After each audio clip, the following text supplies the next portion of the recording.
Okay, rolling. Oh, it's been peaceful here in the 5 worlds, or is it 6, for a dragon's age.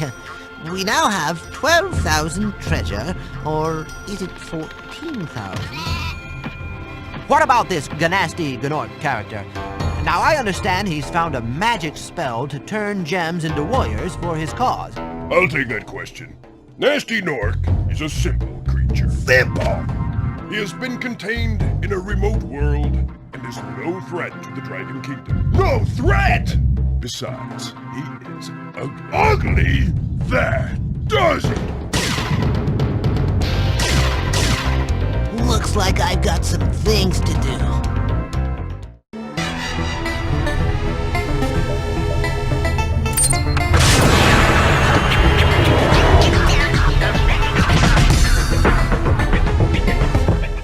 How's it going, YouTube? Panda Pete here, and welcome to Throwback Thursday, where we talk about games that have brought memories between gamers alike. Today we'll be talking about none other than Spyro the Dragon on PlayStation.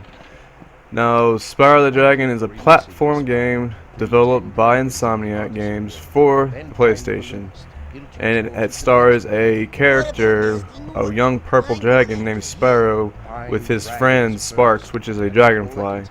This is also the first in the series, and it got highly positive reviews. For its time, the graphics were actually pretty decent. You can also get it for download on the PlayStation Store if you do have a PlayStation, or PS3, or PS4, or not PS4, sorry. Alright, so let's go ahead and go into the gameplay a little bit. Spyro the Dragon puts you in the control of Spyro the Dragon as you travel across various worlds in order to rescue his fellow dragons and recover the stolen treasure that Nasty Nork and his minions have stolen. Now, Spyro has 2 main attacks. You can breathe fire and charge with your horns, but you must strategically use for defeating enemies and smashing open crates. Charging can be used against many small but not larger enemies.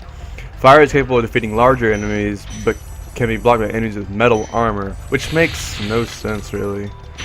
I've always kind of got that. I guess it's because his fire is weak. I don't know. It's so weird to me.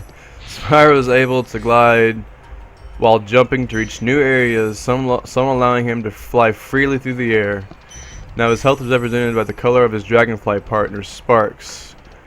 And basically, he can also help you pick up treasure that's any nearby. He'll pick it up for you. It's pretty cool. And of course, taking damage, Sparks will start to lose color, and then eventually he'll disappear. That basically leaves you vulnerable. One hit and you're dead. But you can recover by finding butterflies that are spawned from defeating small animals like sheep or goats, or just little small animals like that are around the world. You'll see them if you ever play the game. Various treasures can also be found in various areas. You have treasure chests, which some require just fire breathing, some require actually using your RAM or your charge, or you can defeat enemies. Now, the enemies that have gems retrieved upon revisiting, you'll get instead orbs if you've already killed them. Basically, if you collect enough orbs, you get an extra life. Consists various hub worlds divided into various realms accessed by finding their gates. In order to progress to the next hub world, the player needs to fulfill the goal required by the balloonist in each world. Basically, you gotta get a certain amount of treasure, dragons rescued, and dragon eggs. Most worlds contain dragons encased in stone, which can be rescued by touching them.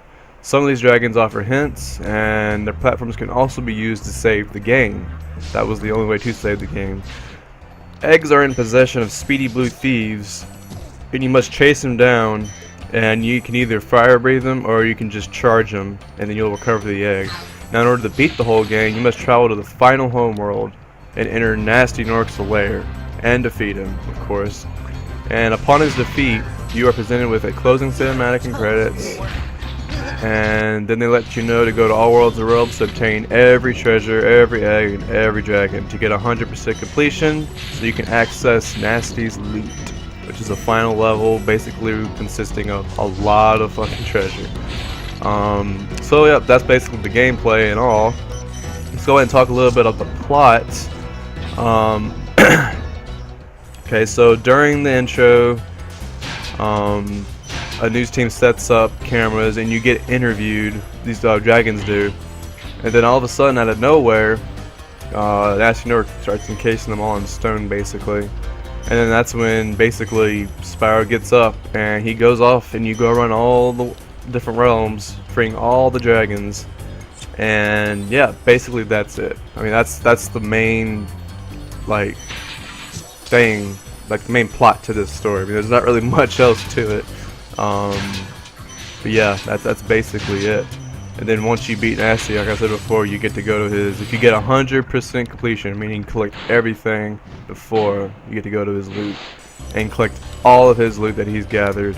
It's a lot. It's pretty fun too. But yeah, that's basically it. A little bit about how it was developed. It began in '97. It was 1 year before Crash Bandicoot was released, and then the idea of the dragon was introduced by Insomniac artist Craig Stitt, and basically that's when they went off and started making him. He was going to be green originally, but I guess they didn't like that he could blend in with the grass, so they just decided to make him purple. Yeah, that's basically that, if none of y'all didn't know about that. But yeah, other than that, you can get it for download on the PlayStation Store. You can also get the second and the third one as well. If you're interested, I will leave a link in the description for it, so you can go ahead and download it, or buy it and then download it for yourself. Yeah, basically that's it right there. Spyro the Dragon. This was like right beside Crash Bandicoot. A fun game to play as a kid. I still play it now. I actually got all three of them on the PlayStation, as well as Crash. Yeah, it was just a fun platforming game. You know, it had a high replay value. I mean, there's collectibles, and you know, every time I played, I always completed 100%. Just cause I don't know why I do it now, because I've done it like a million times. So doing it now really doesn't benefit me at all. Just I guess when I don't have anything to do and I'm bored, I just kind of burn through it. Like, it doesn't really take long to complete it. You could probably do it within like 6 hours, 8 hours if you're really just gaming like non-stop. But all in all, it's a fun game. I liked it. My brother did as well. We've played all of them, and yeah, I don't mean all of them, I mean all three of them. Now, the reason why they stopped actually making him is because I guess he was limited to his actions. I mean, he's a dragon. That's all he could do is ram and breathe fire. I mean, what else more can he do? I mean, you have new abilities in the other ones where he does like a head smash. You jump in the air and you... But yeah, I mean, other than that, he doesn't really have much. I mean, I guess they could have made him a lot bigger, and maybe he could have done more. I don't know. It's just not a lot that they felt they could do with just a dragon. So that's why they stopped it at the third one. They thought it was good enough. Then someone else bought them and started butchering the series, and yeah, basically that's what happens when you stop. And someone's like, oh, well, we can make some, yeah, or we'll just do our own little thing, you know. But yeah, guys, that's gonna be it for this episode. If you liked the video, like, subscribe, comment, all that good stuff. Down in the comments, go ahead and leave a game that you would like for me to basically talk about in the next Throwback Thursday video, where I just basically talk about it. And if it's a game that I really enjoyed playing as a kid, I will do it. If it's not, I'll still do it.